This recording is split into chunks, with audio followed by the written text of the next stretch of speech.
How many of you remember Undercover Boss?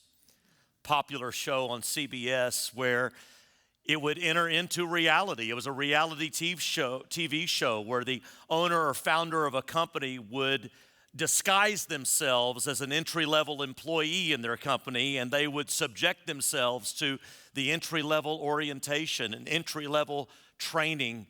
And they got experience of what it's like to work in the bowels of their company. They learned some things that they didn't realize entry-level employees were enduring. They found out who the good managers were and who the rotten managers were. America loved Undercover Boss, but what a lot of America doesn't realize is that the original screenplay for Undercover Boss wasn't written in Hollywood. It was written in the Gospel of Matthew. And so Augustine read, some 1,600 years ago, these words. Augustine wrote, "The maker of human beings became one, that he, the bread, might hunger, that he, the fountain, might thirst, that he, the healer, might be wounded, that he, the life, might die. He loved us so that for our sake he was made a human being in time, although through him all times were made. He was created of a mother whom he made. He was carried by hands that he formed. He cried in the manger in wordless infancy. He, the Word, without whom all human eloquence is mute." If that's not Undercover Boss, I don't know what is. This is a picture of Adam Phillips and his daughter, Honey Ray. Honey Ray was born a few years ago. She was born with a pretty large birthmark on her right leg, going from her hip practically down to her ankle. It was, quite frankly, rather grotesque. And Adam and his wife, Tanya, would worry about the kind of cruelty she would experience in elementary school when kids couldn't help but see and point to that birthmark. But they didn't have to wait for elementary school. They found themselves in the grocery store when she was but a toddler, waiting in line, and they are holding Honey Ray, and they noticed a few adults whispering and staring and pointing at the little girl with the grotesque birthmark. And Adam decided he had had enough. He went home, and he and Tanya put their heads together and decided, what are we going to do? And they went to their local tattoo artists and had a tattoo put on their right leg that perfectly mimics the birthmark on Honey Ray's right leg. They wanted, from every spring and every summer forward, when the family would wear shorts, they wanted, if people were going to point and stare, people would point and stare at Adam and Tanya for the massive marking on their thigh and leg, and not at the marking on their little girl's leg. It's the love of a parent would have for a child. Most any of us as parents understand that. All of us would long to give our children some kind of gift to let them know that they are never alone with whatever mark they bear in their life. Christmas is a reminder of the lengths that God has gone to mark himself so that all of us would realize we're never alone. And so the gospel writer Matthew would say in Matthew 1:23, "They will call him Emmanuel," which means God with us. And so we sing this time of year hymns like "Hark the Herald Angels Sing," and they have this line in them. You know the line, "Mild he lays his glory by." He may have dimmed his glory when he went undercover, but he did not discard it. He's never not been a king. There's just never been a king quite like him that does the kind of things that this king does. I ran across another picture recently that just captivated me. How many of you have ever had a Christmas like this, man?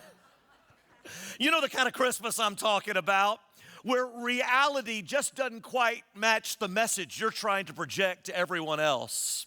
You're trying to have the family Christmas card that throws your 3 toddlers just full of joy, but the reality is they're quite underjoyed.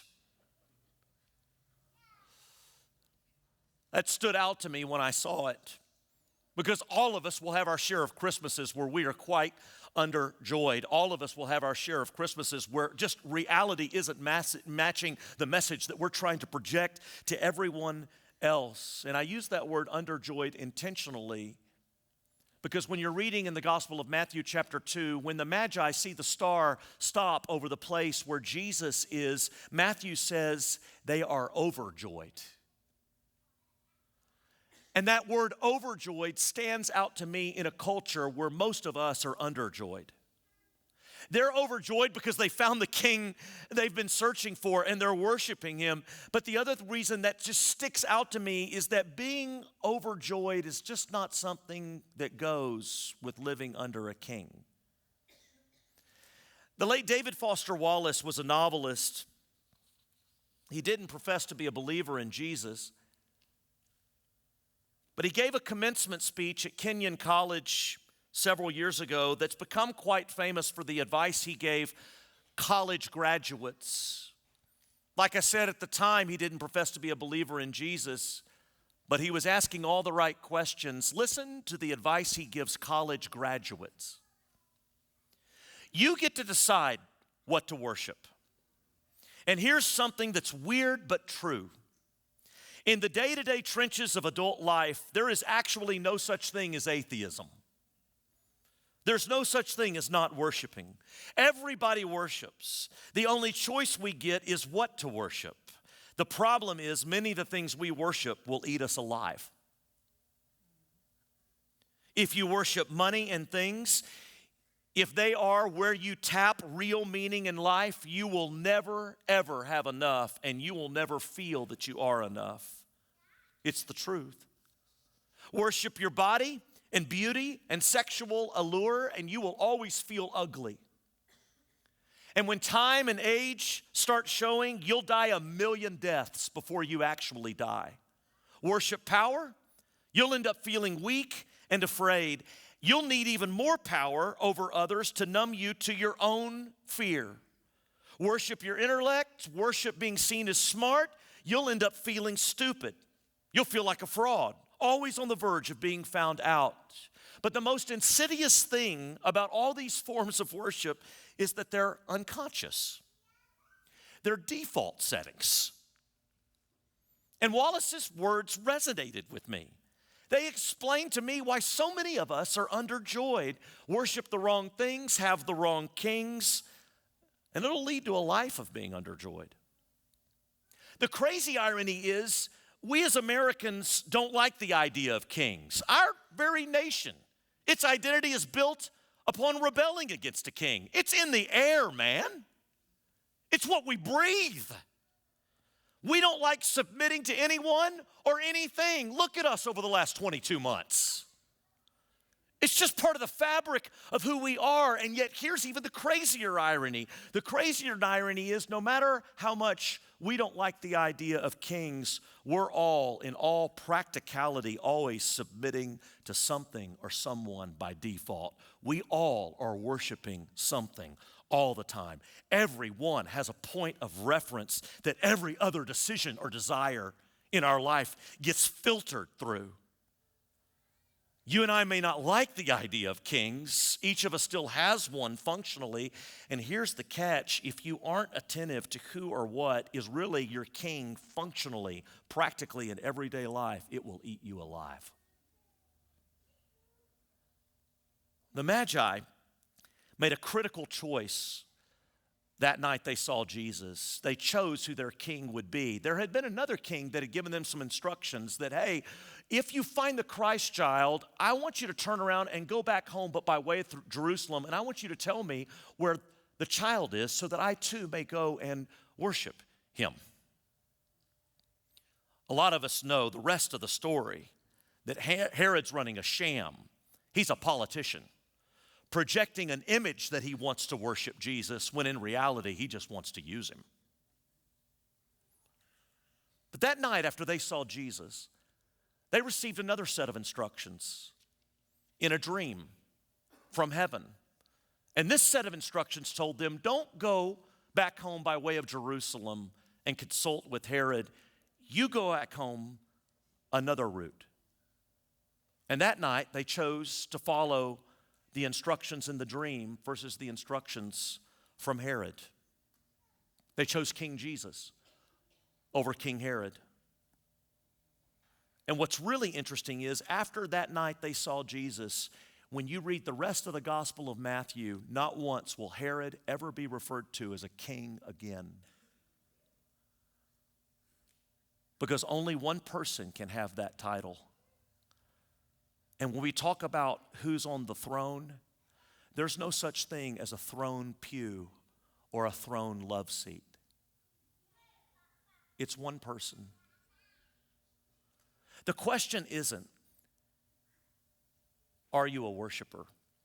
The question is, who or what will you worship? The question isn't, do you have a king? The question is, who or what is your king? And there is but one king whose reign is associated with joy. In fact, 7 times in the gospel narratives of the birth of Christ, the word joy is associated with the birth of Jesus. There's only one king whose reign is associated with true joy. And I'm not talking about true happiness here. Joy and happiness are 2 different things. Happiness are related to happenings around you externally. It's not unspiritual for you to be unhappy.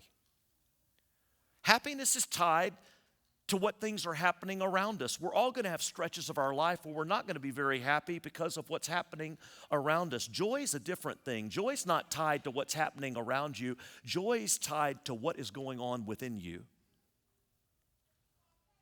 and who your king really is functionally. Jesus never promised that living under his reign would always be easy, nor did he say that his reign offered you an insurance policy against suffering. But he promised it'd be worth it. He's not out to eat you alive. He's out to bring you life. And he's not out to shed your blood. He's already shed his own blood. And he's not out to make you pay for your sin. He's already paid for your sin. Which is why it's possible to be overjoyed when Jesus is over all. And in my own life, I've learned that the degree to which I practically experience a stretch of being overjoyed is oftentimes tied to the degree to which I'm practically under Jesus. So tonight, we gather together to once again declare who our King is and to say we intend on having a year in which we're going to seek to live it out. We long for 2022 to be the year of the King.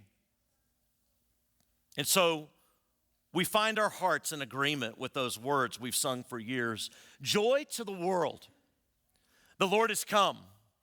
Let earth receive her King, and let every pretender be dethroned. And let it start with us. Merry Christmas, everyone.